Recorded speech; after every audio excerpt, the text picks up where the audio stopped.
Welcome to Sound and Vision, conversations with contemporary artists and musicians about the creative process. Here's the host of Sound and Vision, Brian Alfred. Sound and Vision is supported by Golden Artist Colors, manufacturing in upstate New York, Golden Acrylics, Williamsburg Oils, and more recently, Core Watercolors, an employee-owned company committed to producing the highest quality materials while maintaining a culture of stewardship and community involvement. I've been using Golden for over 20 years, and I swear by it. For more information about Golden Artist Colors, visit them online at goldenpaints.com. Jules De Balincourt is an artist based out of Brooklyn. He's had solo museum exhibitions at Kasseler Kunstverein in Germany, the Modern Art Museum of Fort Worth in Texas, the Montreal Museum of Fine Arts in Canada, and the Mori Art Museum in Tokyo. He's been in select group exhibitions at institutions including the Collezione Marmati, the Whitney Museum of American Art, MoMA, PS1, the Brooklyn Museum, Mass MoCA, Macro Museum of Contemporary Art in Rome, the Guggenheim Museum in Bilbao, Palais de Tokyo in Paris, and the Shanghai Museum. Other solo exhibitions include There Are More Eyes Than Leaves on the Trees at Gallery Thaddeus Ropac in Paris, One Island Many People in Gallery Bo Bergard in Copenhagen, Denmark. They Cast Long Shadows at Victoria Miro in London. We Come Together at Night at Gallery Thaddeus Ropac in Salzburg, Austria. Stumbling Pioneers at Victoria Miro in London. Ecstatic Contact at Salon 94 in New York. And Premonitions at Deitch Projects in New York. Jules has been featured in the New York Times, the Wall Street Journal, the New Yorker, Vanity Fair, the Guardian, Telegraph, and Le Monde, among other major publications. He's currently represented by Victoria Miro in London, Thaddeus Ropac in Paris, and Bo Bergard in Denmark.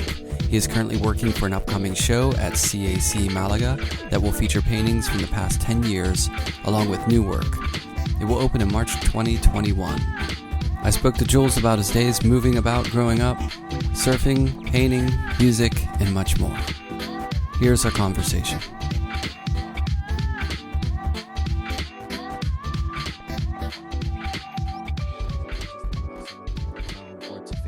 But then it becomes more invasive and your whole life is like riddled by this object that won't leave you.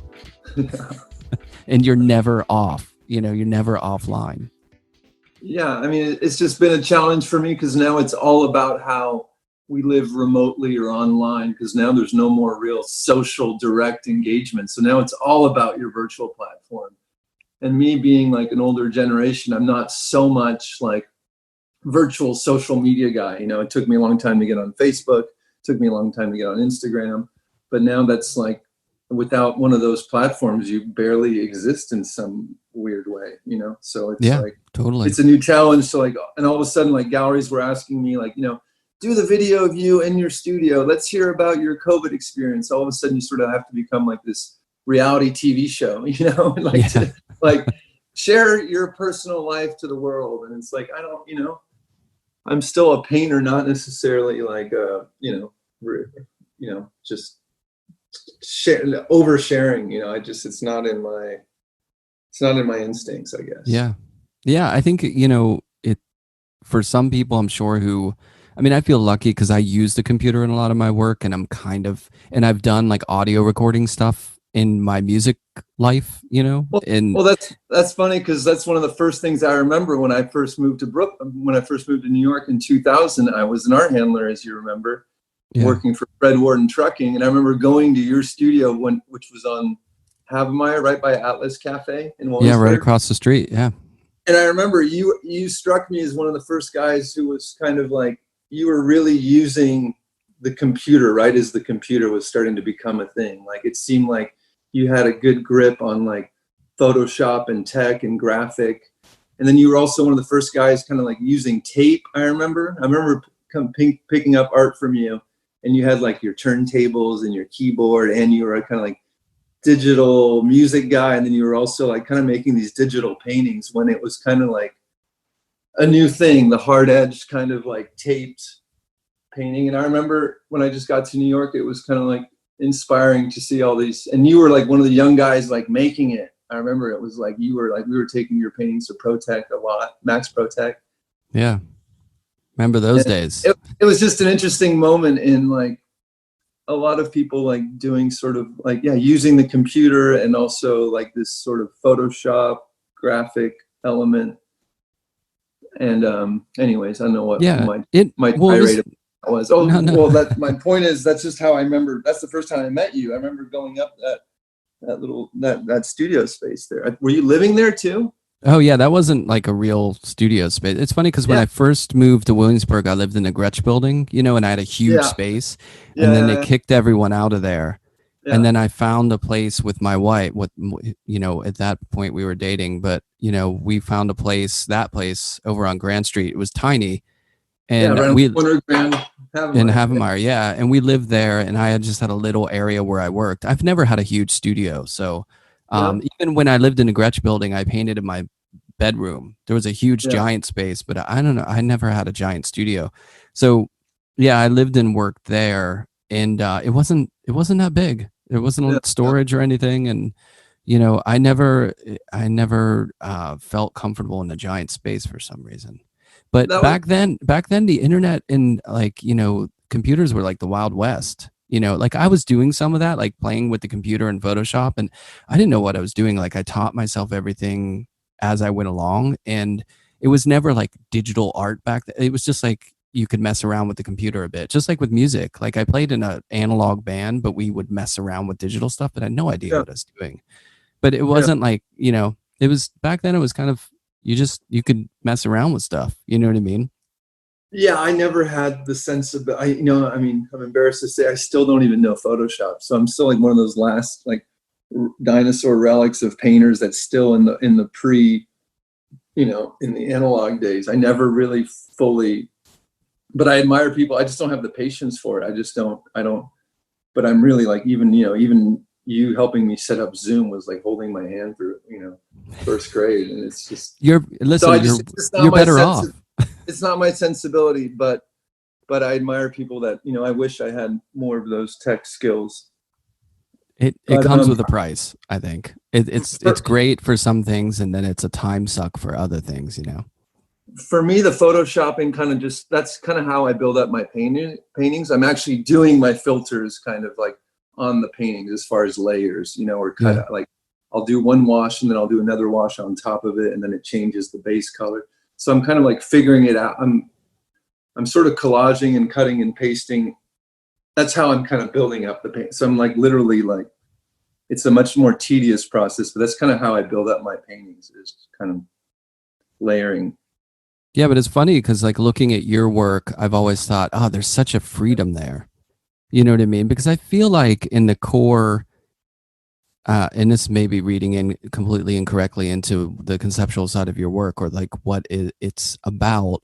I feel like the core kind of anxiety about spaces and people and the world. And I feel like there's some themes there that definitely are a big part of my work. You know what I mean? But I feel like in your work, I've always looked at it and thought there's such a freedom to express that kind of, that texture, that layering, that there's a looseness there about the way that space and perspective is put in, and that heightens the sort of I don't want to say the drama, or it heightens the feeling of those paintings. And I think it's such a power of it. And I have such a weird, like it's got to be so close to real or realism in a way, not reality, but like Japanese prints, I love those because they're so straightforward. I love straightforward in that sense, to where I'm not tweaking it too much, but there's a freedom in that tweaking things that I think is beautiful. And sometimes I really wish I had that. Well, I think maybe the big difference between your work and my work is I think yours is more photography based, maybe. Yeah, totally. They're referencing photographies, and mine are just kind of made up. So yeah. I think that's what maybe differentiates. Like I have kind of my own weird way of building up a painting or a picture. So I think that's probably the big difference, I think. Yeah, that's huge. And that's, I think there's a freedom in that. You know what I mean? You can just draw things, and it's harder in a way too for you because you've got to make everything up. Whereas I'm leaning on, images that I take or images that I find as a sort of framework to it, you know? Me, it's just kind of about just trusting myself. Like I know, I mean, you know a building is basically just a big cube, you know, I mean, you know, if you really allow yourself, you can draw a building without getting every, you know, detail correct. But I'm sure for me, it'd be an interesting challenge to do work that was just like based off of photos, and maybe for you to try to do a painting that's like purely just from visual memory and just going, you know, I don't know, who knows? Well, you know, what's funny nowadays is a lot of the images that I do, like I'm working on a music video right now. It's like all animation, but it's based on collages that I've done. And a lot of those are imagined, but they just look like, I've been doing it so long that the stuff that I invent kind of looks like the stuff that I've done from photographs. They look looser though. Yeah. They look looser and more playful, no? Yeah, I think so. I think, you know, it's, yeah. For some reason, I just thought of film. What are some filmmakers that inspire you? Like what kind of film? It's a wide range. Are there any movies that you've seen and you thought to yourself like, oh, that feels like, or I want my paintings to feel that, or that resonates with like my sort of language and working visually? You know, it's funny because I was just in France for my show, and this woman was interviewing me, and she asked me that same question, and I mentioned the movies, and it was like so far from my paintings that she was kind of looked at me like, huh, really? Like I was thinking of like some of these like French neorealist filmmakers from like the 90s, early 2000s, like Gaspard Noé, Bruno Dumont, the guy who did Irreversible, and yeah. I also like, you know, Lars von Trier's, like these really kind of dark neo-realist sort of like matter of fact filmmakers that are sort of nothing that really directly relates to my work. Well, visually maybe, but what about the feeling of them? Yeah, maybe a certain global or cultural anxiety or some sort, but I don't. Yeah, it's tough, right? Yeah, one of my of course I love some of Robert Altman's movies, you know, like, oh yeah, The Player, Shortcuts. I love some of these LA based movies that I grew up in, and I feel like those movies, like Shortcuts, I feel like inspired a lot of movies in the sense of like all these competing narratives happening all at once, and then at the very end of the movie they all kind of converge. Yeah. Or The It Player. blew me away the first time I saw that movie. Yeah. Tom Waits himself is such a force, you know. Yeah. And then you know, Jarmusch and all those movies, and how that there's a lot of great cinema out there. But Jacques Tati is such a huge influence on me. Like Playtime is one of my favorite movies of all time. And I think because it just feels like a moving painting, you know, of these people moving through these spaces, and it's just so bizarre and great visually. I don't think it looks like my work, but it's been a real big influence on me. And Koyaanisqatsi, which terrified me as a young person when I saw that movie. I think it's apropos for our global society today. Still holds up. Yeah. So you grew up in California. You were all over the place, right? I was born in France, and then my parents divorced when I was young, and then my mom was kind of like a little bit of a wild hippie in the 70s, and we lived in Ibiza for a year when I was like 4 years old. And then we lived in and then my mom went back to live with her mother in Switzerland, so we lived in Switzerland for a year, and then I moved to California finally, like in the late 70s when I was just, you know, like a little kid. Yeah. And then but then my family was still in Europe, so there was a lot of like this kind of like back and forth between California and Paris. I would spend, you know, the summers in France and go back to California. And yeah, so growing up in the 80s in Southern California is like, you know, the first couple of years is like an awkward little French kid, you know, back when French kids looked like French kids and American kids looked like American kids, you know. Right.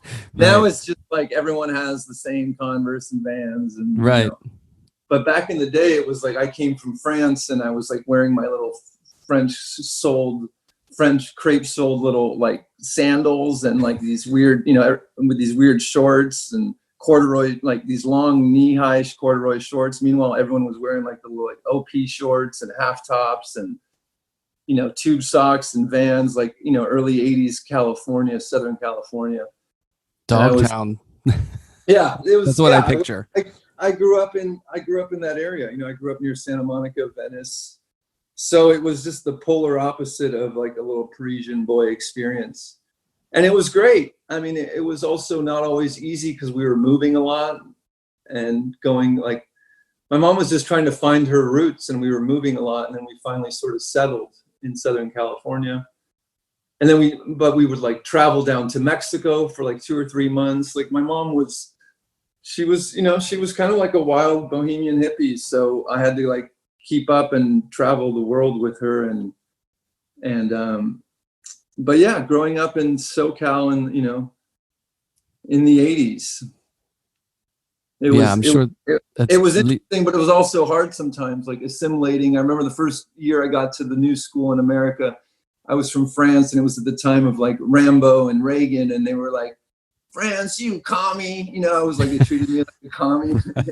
Like, kids were telling me that America won the Vietnam War and that France, I was a commie. I mean, so there was some awkwardness of already just being like a little like 10-year-old, and then like you're French, and then it's, just ignorance of people. So it was interesting experience. Did you feel like you had to dive into Americana like full force and try to hide it, or did you embrace it and kind of just keep quiet? Or like, my mom says that the very first thing I said when we got to LAX and we landed from France is, Mommy, where's the cowboys and Indians? It was like this huge, huge deception. Like I still like had this fantasy of, of this cowboys and Indians kind of scenario. But right. Yeah, I think as a kid, you just want to fit, every kid at that age, you just kind of want to fit in. You don't want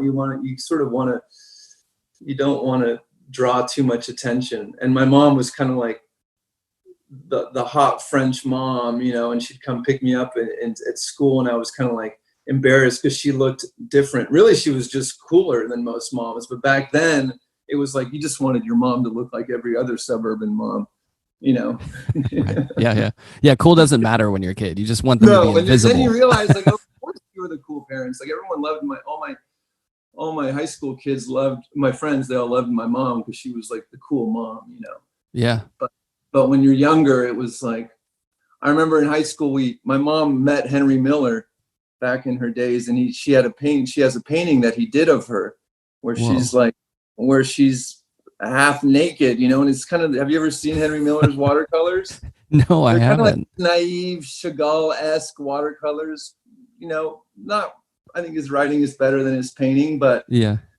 But he wrote a book called "If Paint As You Like and You Will Die Happy." So it's more like the philosophy of Henry Miller. But anyway, she used to have this painting of his. I mean, she still does.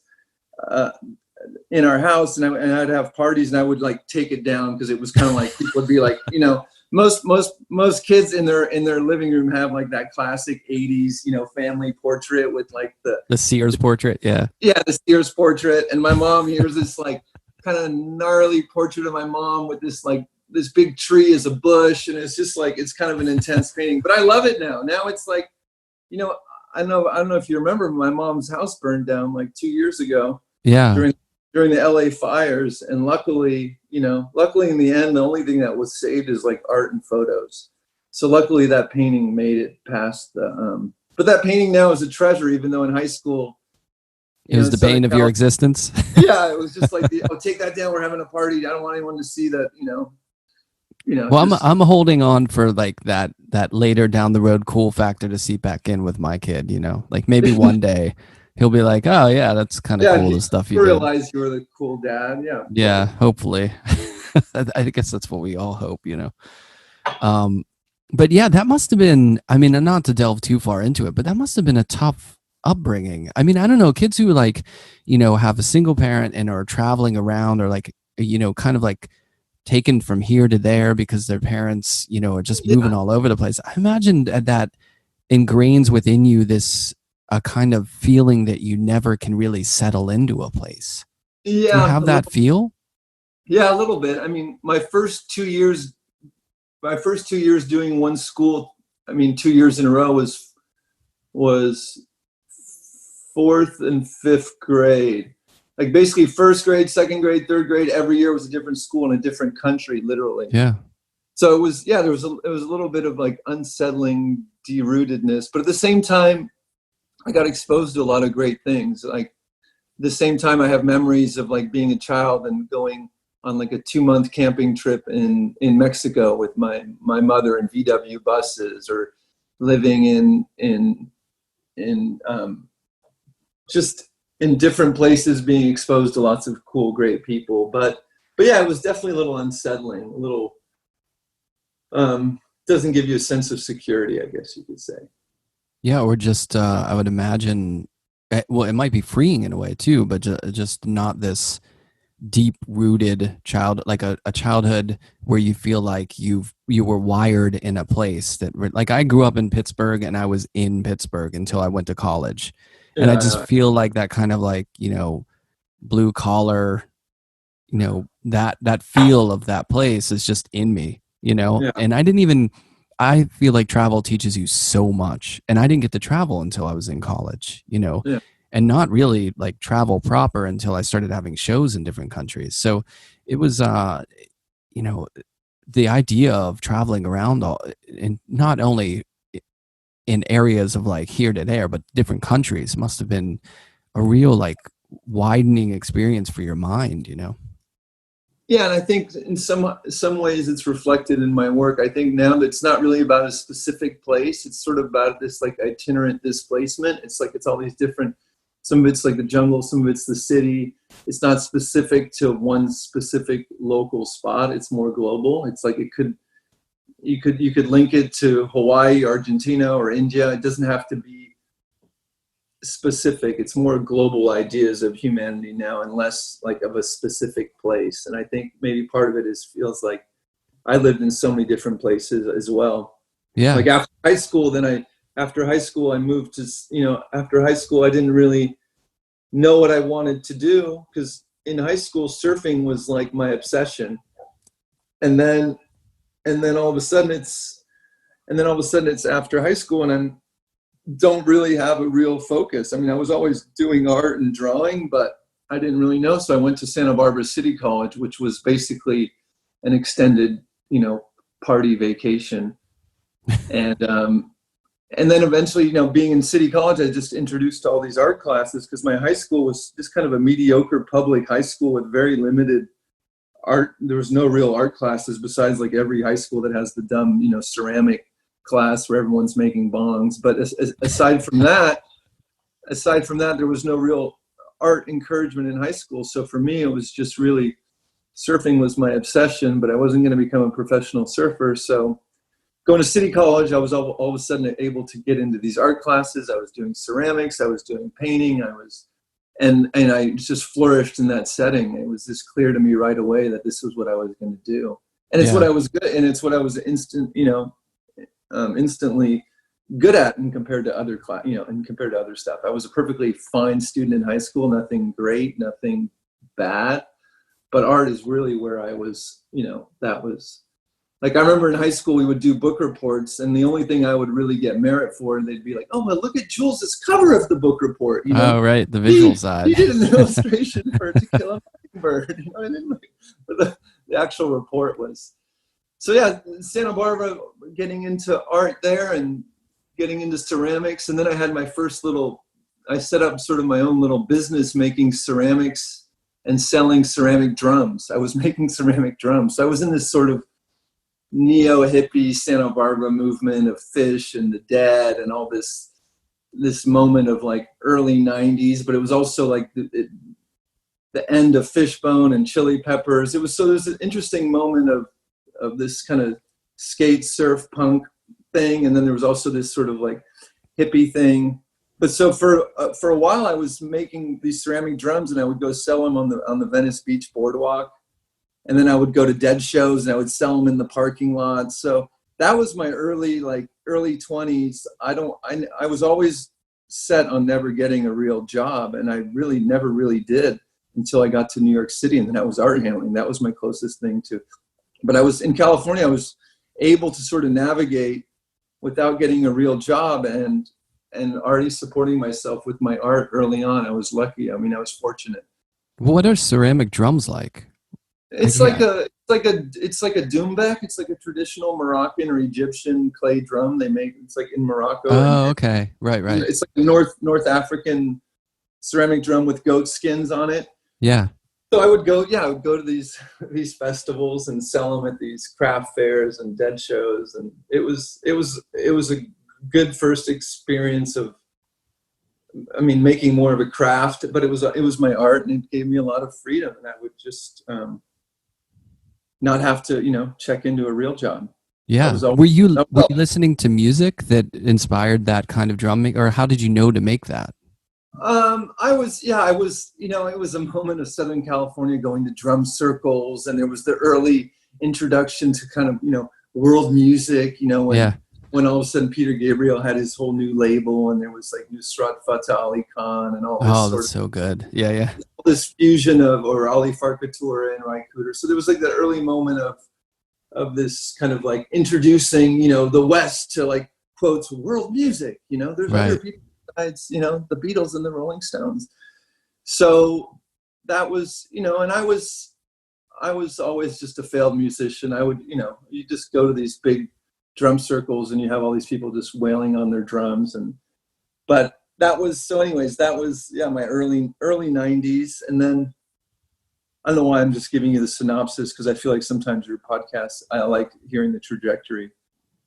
But the trajectory is good. Yeah. And you've got a long story, or you've been to different places. Long, crazy story. Yeah. Story. And then I moved, and then I applied to CCA in Oakland. Back then it was CCAC, California College of Arts and Crafts. They knocked out the crafts. And I went there specifically for crafts. I went there as a ceramics major. So I wasn't really painting yet. I went to undergrad and did ceramics at CCAC. Isn't that where Volkas went? That's where Volkas went and taught. Yeah. Volkas and maybe Robert Arneson as well. But so anyways, there's like a rich history of ceramics in San Francisco in the 60s and 70s. And I was studying with Viola Fry, who was like this big figure of ceramic sculpture. So yeah, that was the late 90s, was living in Oakland and working in Oakland. And did you like it? Was it productive? Going to school there. Yeah, it was great. I mean, we had these amazing facilities, and I had a great studio for little money in East Oakland, in Fruitvale, which was kind of like the Bushwick of Oakland. And no, it was great. It was an exciting moment of San Francisco, right before the whole .com boom, from 95 to 2000. It was a great moment of being in San Francisco.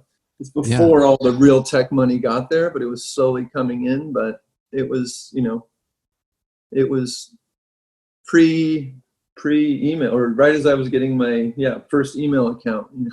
I remember that. But, it's so weird to think of like pre and post email, isn't it? Yeah, it is. Yeah, and that was I had my first big Apple computer with those big clear things with the greenish filter or the orange. Oh yeah, filter. The fruit flavored ones. There was tangerine, blueberry, and apple, I think. Or So yeah, that was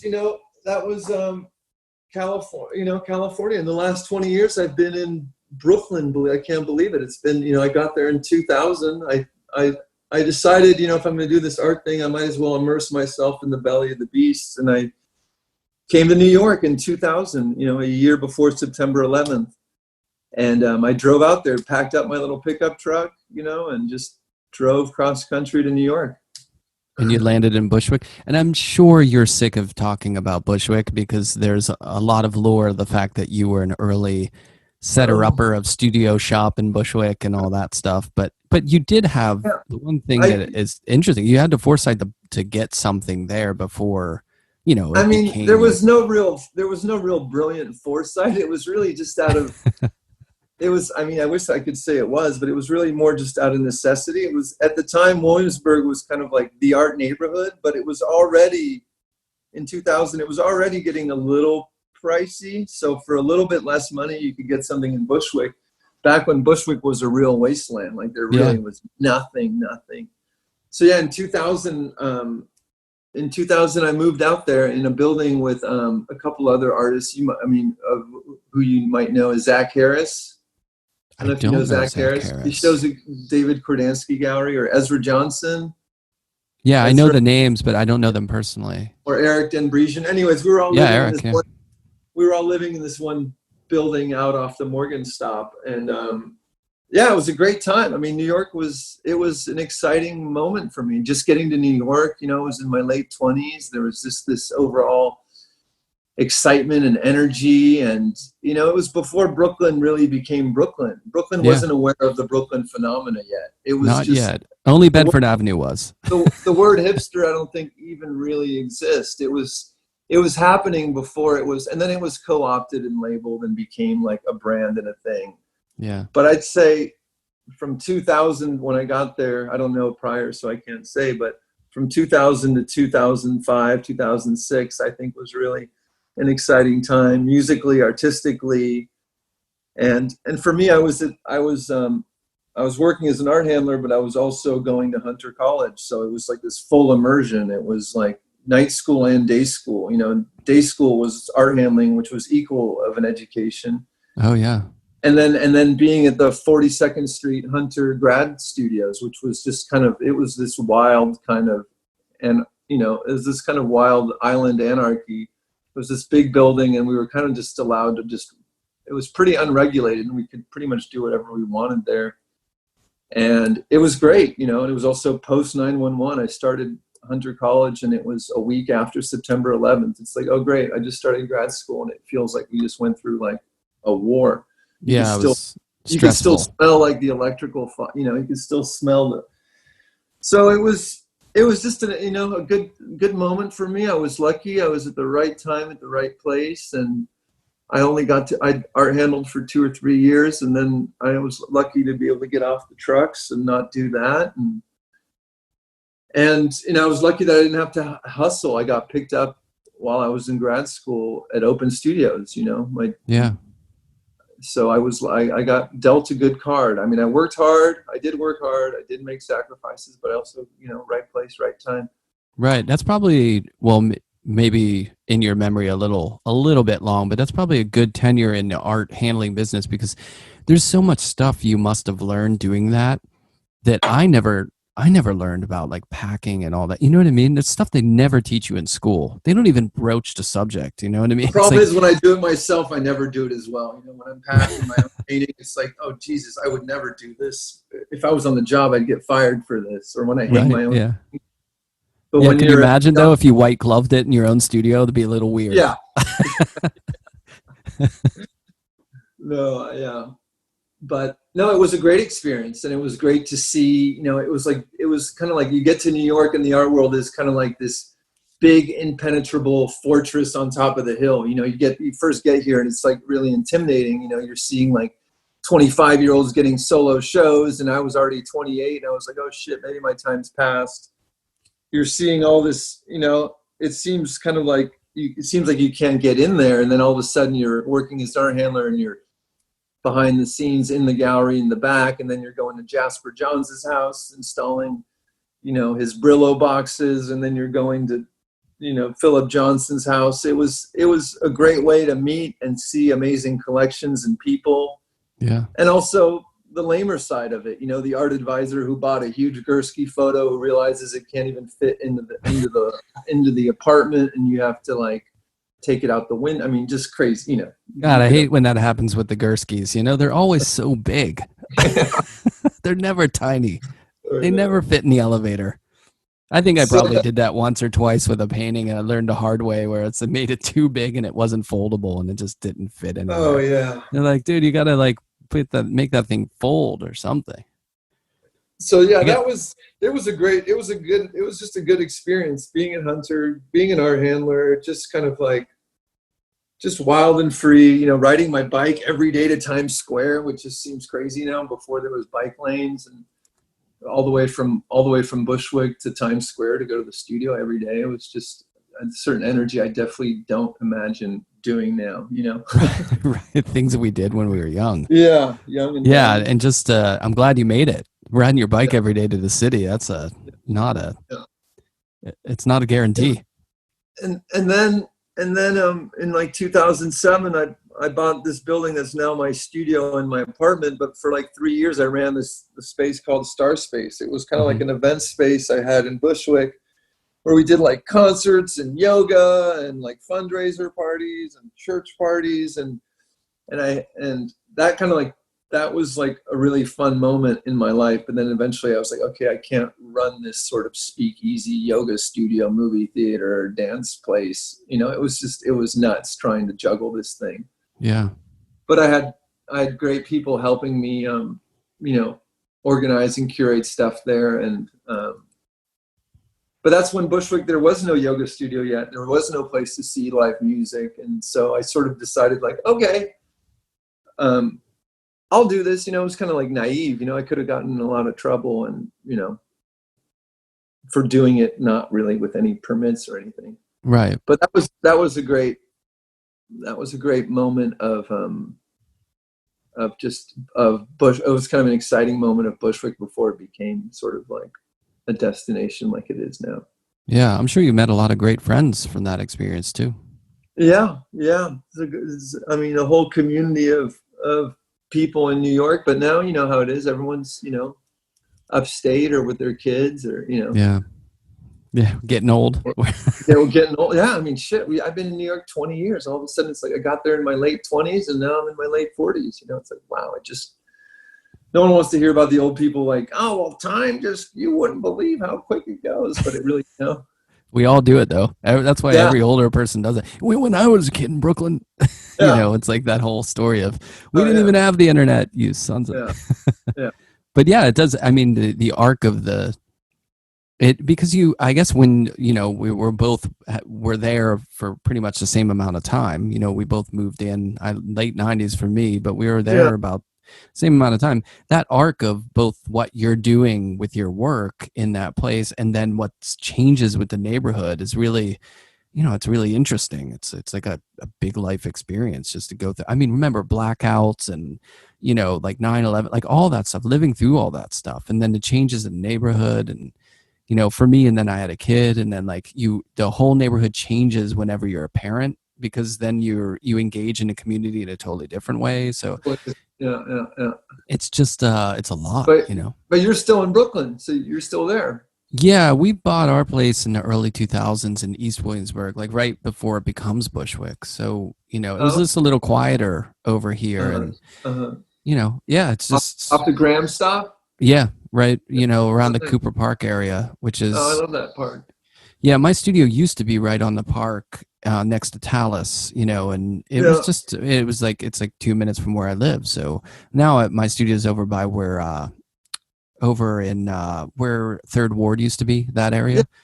I went there. I remember I was there a couple years ago. So, I mean, it's like, it's convenient for me. And we got that. Yeah, but a lot of people are getting out, you know, and I think maybe this pandemic thing has really, you know, heightened that desire or need or that itch of being able to escape the city.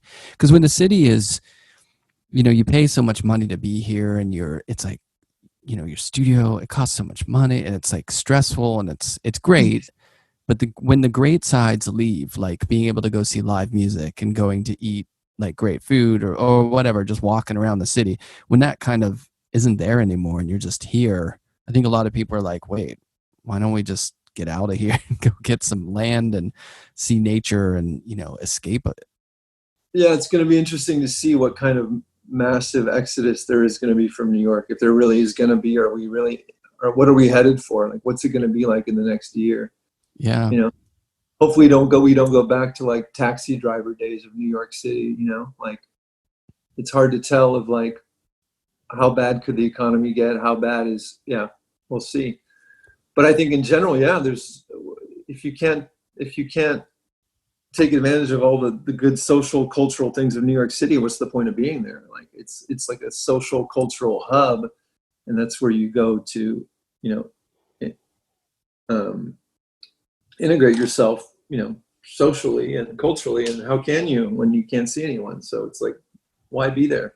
Yeah, it becomes even more kind of, it taunts you because it's the locale that you're used to being able to go out and do studio visits and hang out with people and socialize, and that side of things, go see a museum, collection, like being close to MoMA or the Met or whatever.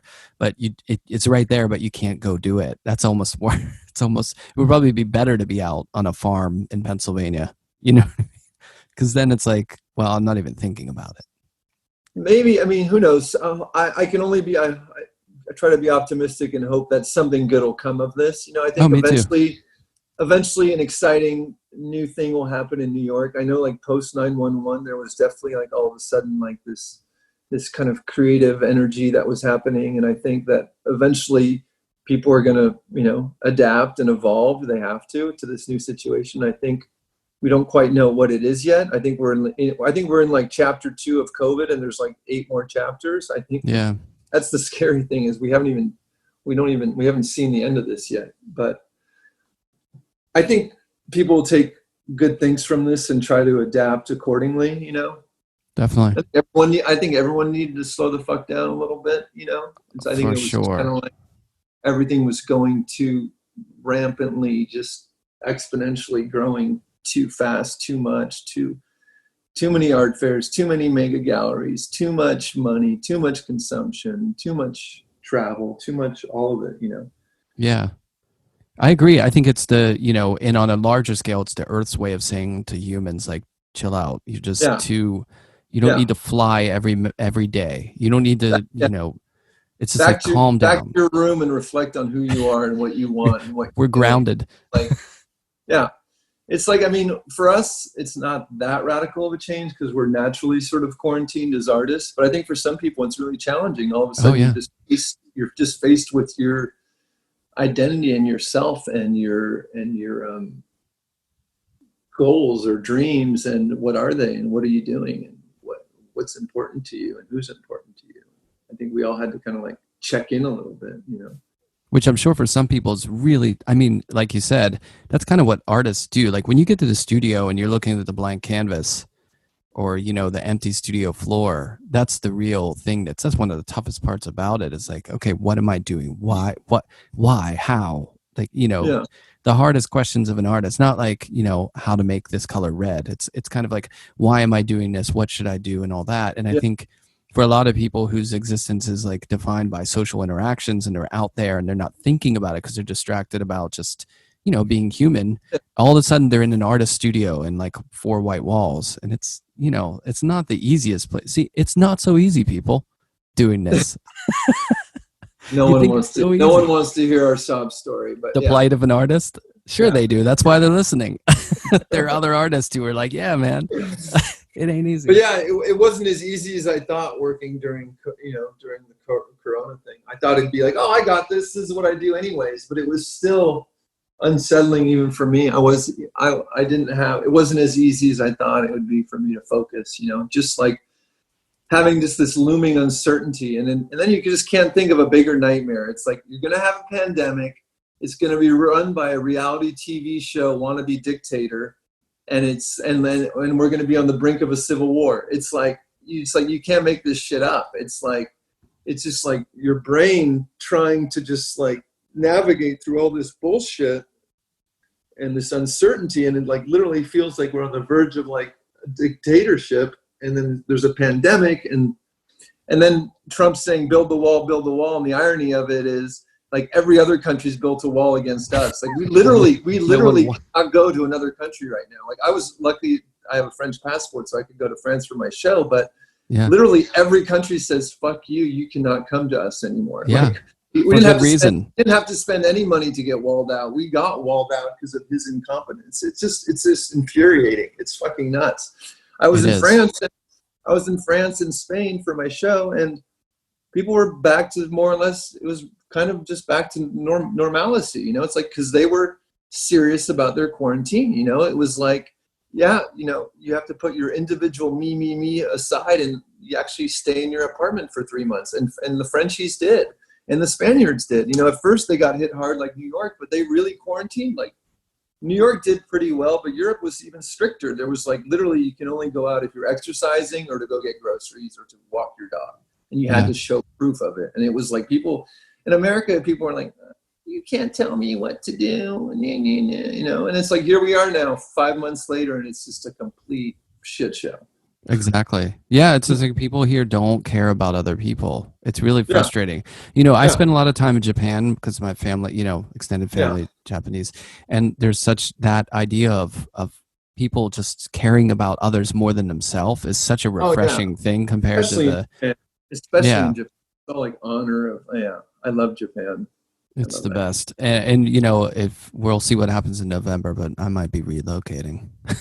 It's kind of, I mean, if Trump wins again, it's kind of like the death of this country. If he wins again, it's like, okay, full on tyranny is in place now, like it or not. Like, I know people say, oh, Jules, you're so alarmist. You're being crazy. I'm like, no, I'm not optimistic. If he wins again, it's like, who knows? I mean, of course the polls say he won't. Who the hell knows? Who knows what Russia's capable of? Who knows? Yeah. Well, I wouldn't be so sure that, of course, Biden's going to win. I never know. Yeah. I mean, just if you look at the polls, if you're into polls predicting, just the amount of people who still support that guy makes you want to question being in the House. You know what I mean? It's like people living downstairs who are, you know, like how at this point? But there will always be like that 35% of super diehards. Like he could literally kill someone on Park Ave and they will still be there. Trump. Like those are the full blown cuckoos that are kind of running this country to shit. You know? Yeah. It's like by the time Trump's over, it's like we will have lost all credibility. Like it's just like the death of an empire within 4 years. It's crazy.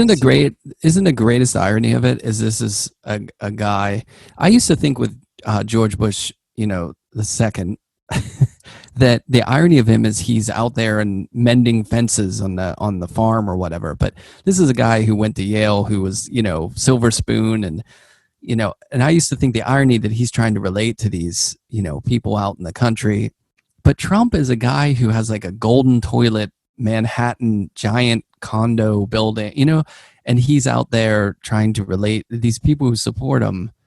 It just doesn't make sense to me. It's so off. It comes down to just ignorance and education. You know, I think these people are just ignorant, not knowing that he could give a shit about them. They're the last people. He just knows how easily he can manipulate them, but he doesn't care about the lower middle class average Joe American. He could give a shit. Yeah, but I think that's partially our country's. We're all on the hook for that lack of education and that lack of resources for everyone. You know, people don't get that way because we're building amazing schools and putting all our resources into, you know, the country at large. We're just kind of like putting into military and police, and we're really running a police state.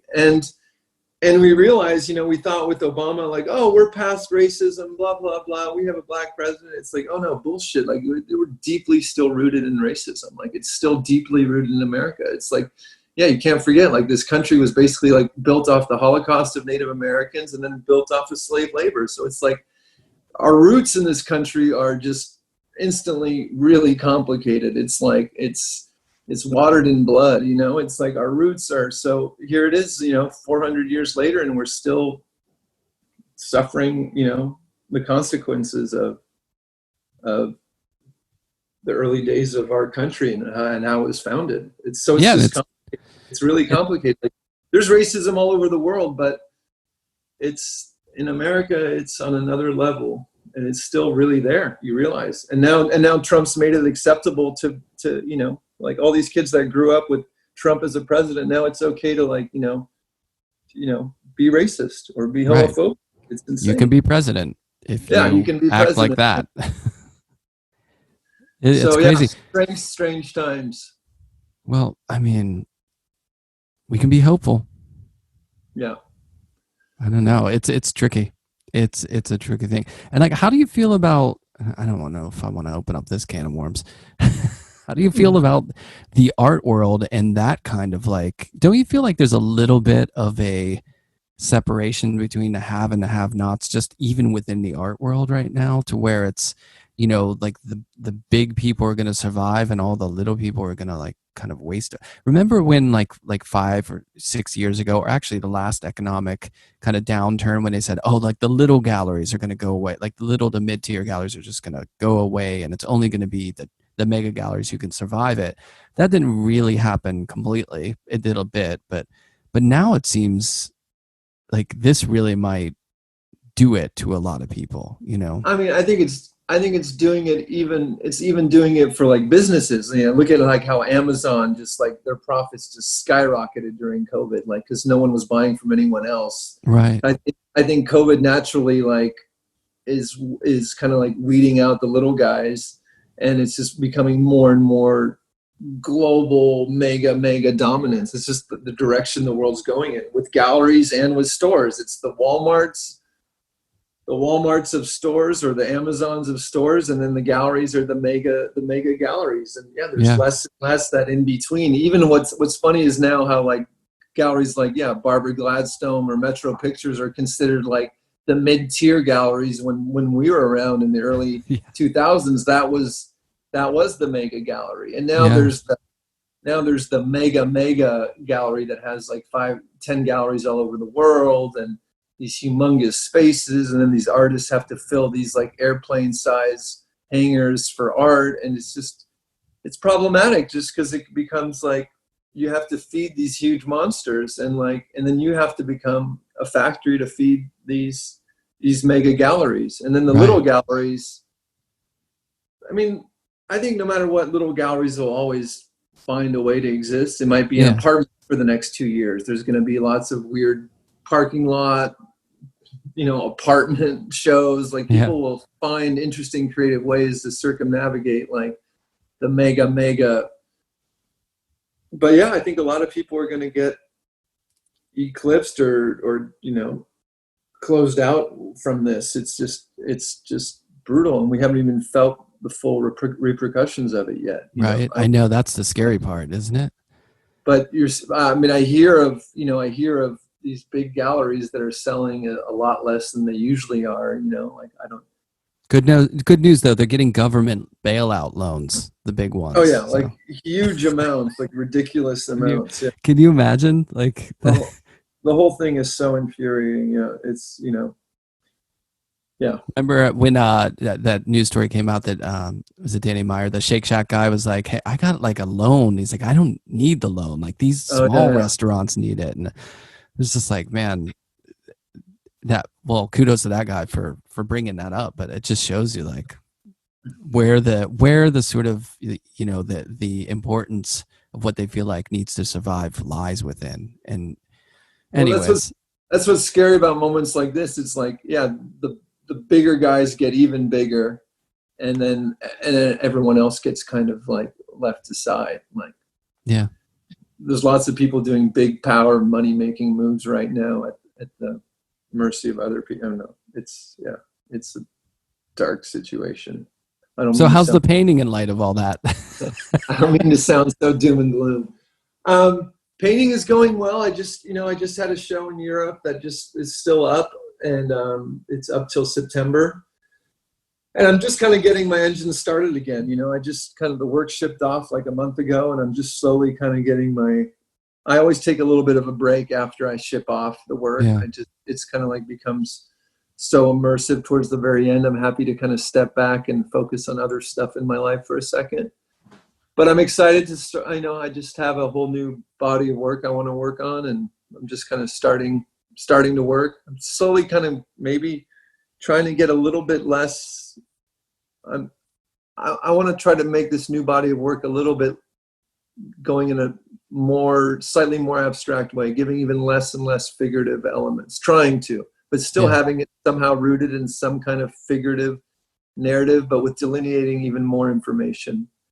I don't know, Yeah. thinking more about painting a painting versus painting a picture, like you're painting like a picture, a story, versus like, I wanted to somehow become more about paint, but I still need some kind of baseline story or some idea. I can't just be smudging around like colors and shapes. I still need some kind of something to ground it conceptually, but going a little bit more abstract. I'm having a lot of fun using oil sticks.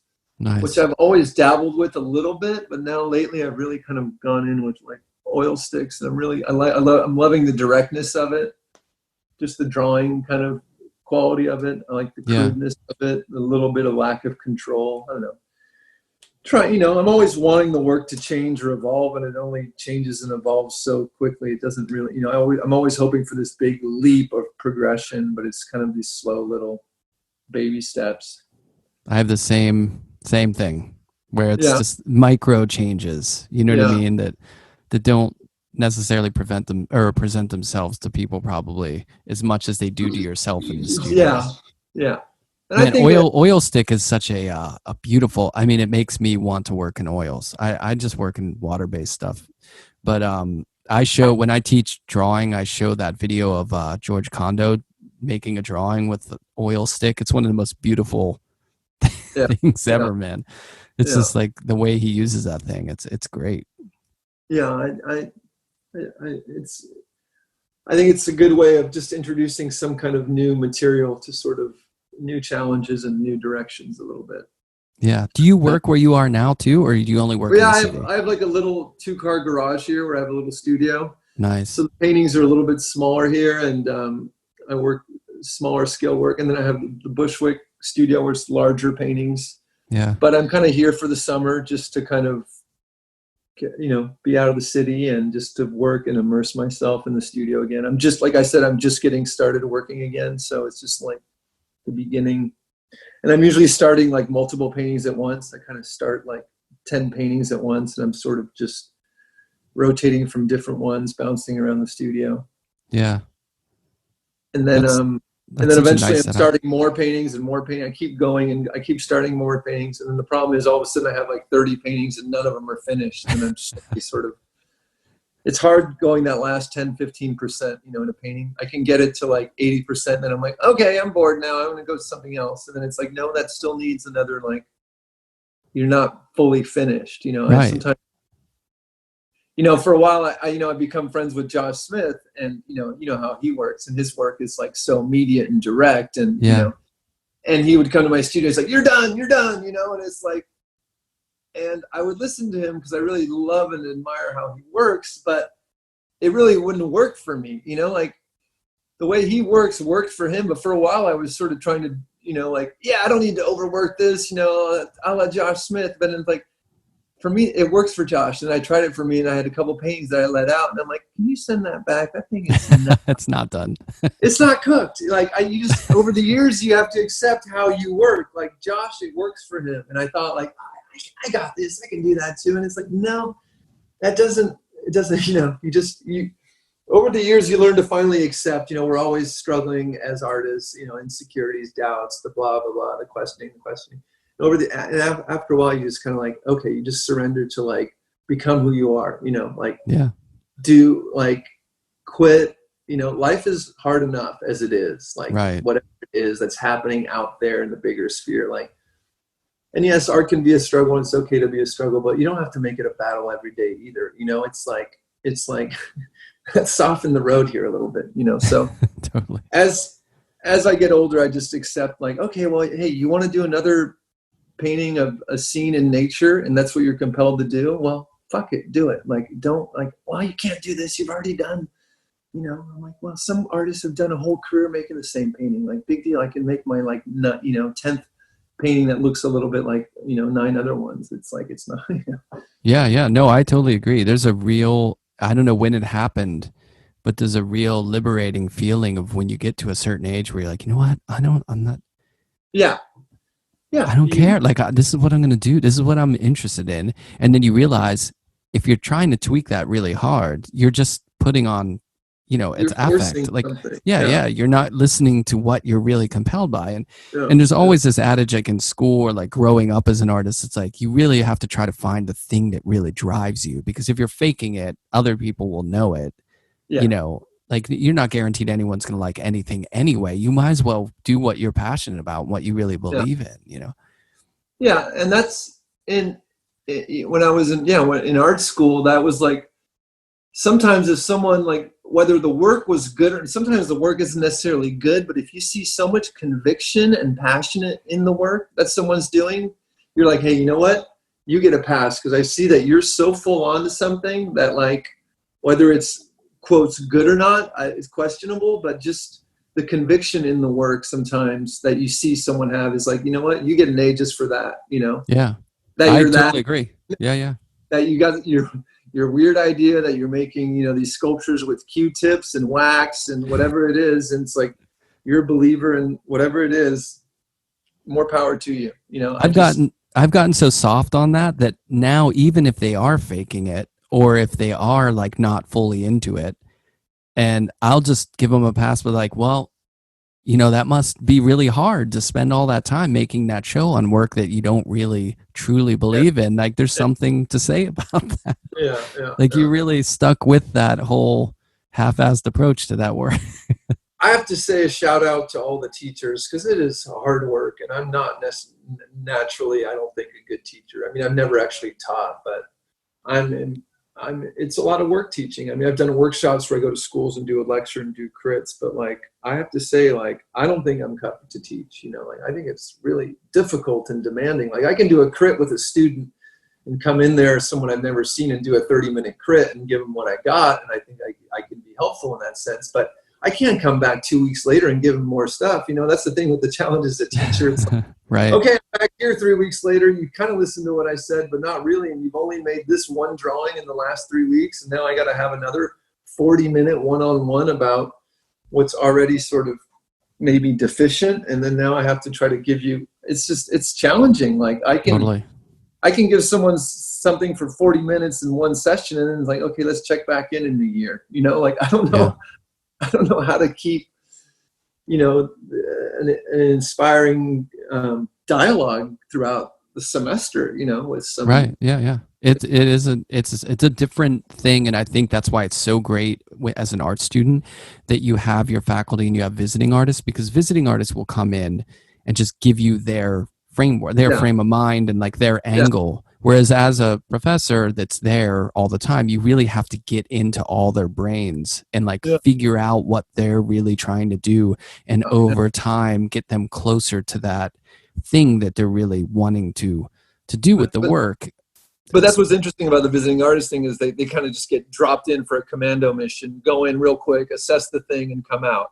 I joke that they just set the town on fire. They just come in and blow the place up, and they leave. Because they don't know anything about the work, the person, anything. But they don't know the context, the history, the references, and they're just like, I know nothing about it, but this is what I see. And sometimes they have to hear that. Sometimes there's too much like, well, I'm doing this and that. And you got to remember, like, when someone walks into that gallery or sees your work online or however, there is no subtext. It's just that image.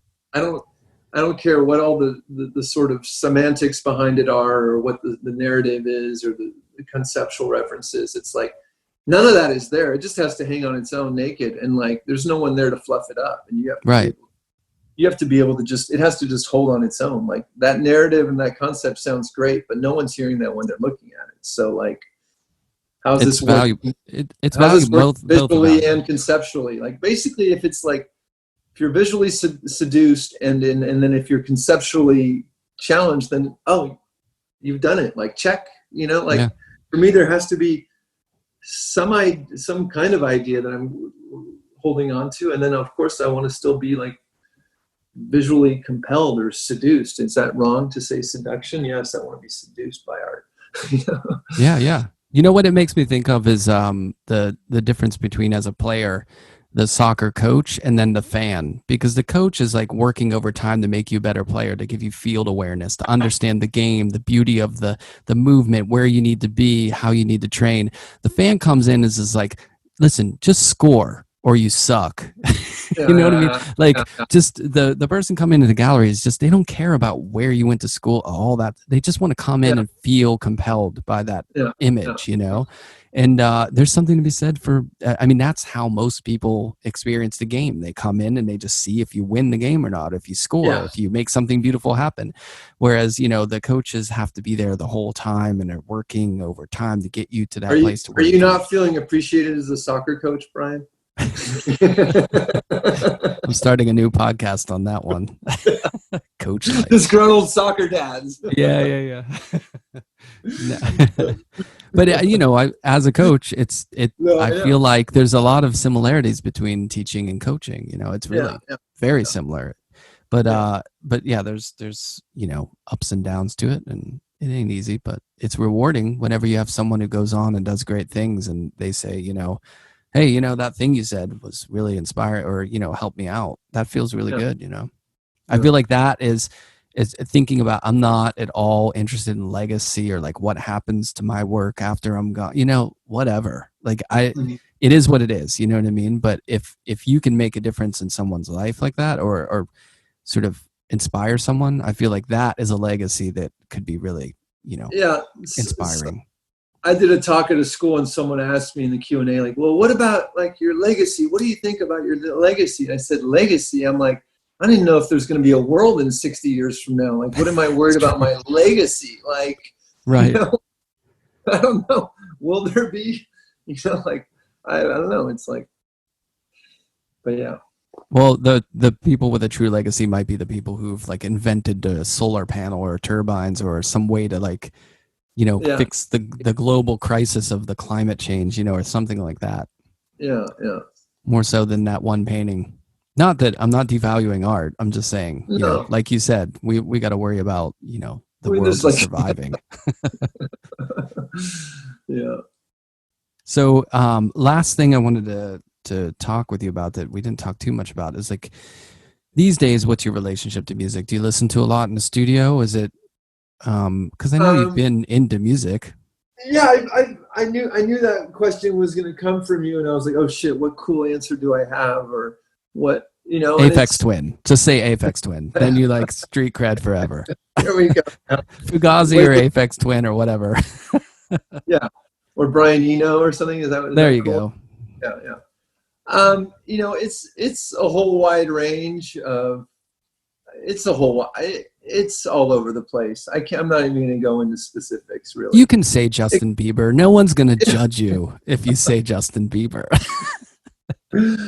Yeah, no, it's all over the place. It's all over. It's global, man. Yeah.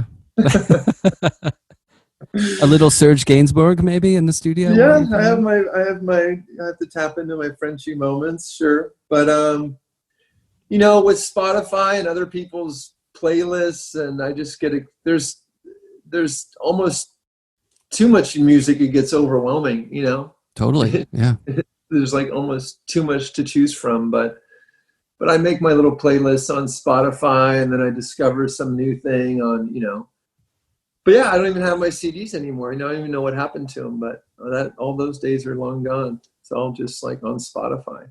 Yeah, mine are in a giant box in a storage unit somewhere. But you know, I find, to continue our theme of growing old, I find that there's a real comfort to go back to certain things. You know what I mean? And like the relationship I had with them. I remember in grad school listening to a lot of Stereolab and Mouse on Mars. And recently I've been going back to some of that stuff, and there's a nostalgia there that's kind of nice that I'm enjoying. No, it's funny how you listen to certain music and it takes you right back to that moment. All of a sudden you're back in high school listening to Led Zeppelin, and it's like, okay, like how much more can I listen to like Led Zeppelin or Neil Young or Bob Dylan? As much as I love them, it's like I don't really break them out much anymore. But once in a while, I'm like, oh, it still sounds amazing, you know. But it's like 30 years of working in the studio listening to music. It's like I'm just kind of excited to discover new music through Spotify, you know. Yeah, totally. And Spotify makes it easier too to find new music that's very old too, you know. Yeah. Like there's like a lot of like African music that I've always loved, high life and Nigerian, you know, Yeah, I'm music. getting. I love a lot of that stuff, and I don't know all the names or the bands, but I'll just type in like Fela Kuti on Spotify, and then I'm just bombarded with all this different stuff that I really like. And Yeah, there's it's so great. much, a lot of stuff from the 70s and 80s that you've never heard of, and then I go through a wide range, but I don't really know what's the newest music. I'm a little bit out of it as far as the newest stuff that's happening right now. Me too. You can't. What is the newest? I don't even know what is the newest stuff. I don't know. I think I stopped at trap music. I think that was the end of it for me. I don't know what's after that. Yeah. I think it's just TikTok sounds or songs for TikTok or something. I don't know. Yeah. I've graduated out, I guess. There's plenty out there. I haven't ventured into the land of TikTok. Isn't that for high school kids? I think so. I don't really do it, but I don't fully understand it. It's videos and people lip sync. This is where I really sound old. What is it, right? They're like synchronized dances to like songs that are just out there. But it's funny because I asked my son about it and he was like, I don't do TikTok. It's like, oops, I got the demographic wrong. Sorry, I didn't realize what age group. That's how out of it I am. Yeah. But I'm seeing like younger artists doing dancing in front of their paintings and dancing in the studio and stuff and going viral. It's pretty interesting to combine art and dance or art and music. It's a different world out there. Listen, we all do sit in our old man caves and make our art and just enjoy what we're doing in the studio. That sounds good. Yeah, I'm also like, that's when I know I'm getting old and I like my podcasts now. I like listening to my different weird history podcasts or Mark Maron or Sam Harris. Yeah, it's great, right? There's so much too. There's so much, I have years of listening to too much loud music in the studio. I'm a little deaf now. Now it's time to like educate and enlighten myself with more podcasts. Yeah. Like Sound and Vision. What do you know? Thank you. You wrapped the bow on that really well. So you got, is the show up now in Paris? I have the show up now in Paris at Ropac Gallery until September 5th. And then I'm working towards a show that opens at the Malaga Museum in 2021. But that's my next big thing. It's a museum show in Malaga, Spain. God, I hope you can go there. I've always wanted to go to Malaga. I was just there. I went to do a site visit when I was in Paris. I went and flew to Spain and checked it out. It was great. It was nice to be outside of America. I tell you, it really makes me miss Europe a little bit. Yeah. We went to Barcelona over Thanksgiving break. Oh, and that was right before, because we didn't know it yet, but that was right before it kind of started, because like the early cases were in like December, January, but they feel like it might have been, that other strain might have been in Europe around that time. And but that was the first time I was in Barcelona, Picasso Museum, and it was just amazing. And we were hoping to go back this Thanksgiving to Spain, but I don't know. We'll see what happens. That might be on hold for a bit. I know, unfortunately, but man, I could live that life of the espressos in the morning, walking around in beautiful city. This is really nice. Yeah. Great food. Good stuff. Well, Brian. Great to talk. I'm glad we finally did it. We did it. Sound and Vision is recorded, edited, and produced by myself, Brian Alfred. You can find out more about the podcast by going to soundandvisionpodcast.com. You can help support the podcast by going to iTunes and leaving a rating and a review for the podcast. It really helps. You can find more images on Instagram at Sound and Vision Podcast. Many thanks to Golden Artist Colors for their sponsorship of the podcast. Many thanks to Jules and to Evan Marion for the music. Michael Lovett for the intro. Check out his new album, Nazca Lines. Pure Luxury is out now. And most of all, thanks to you for listening.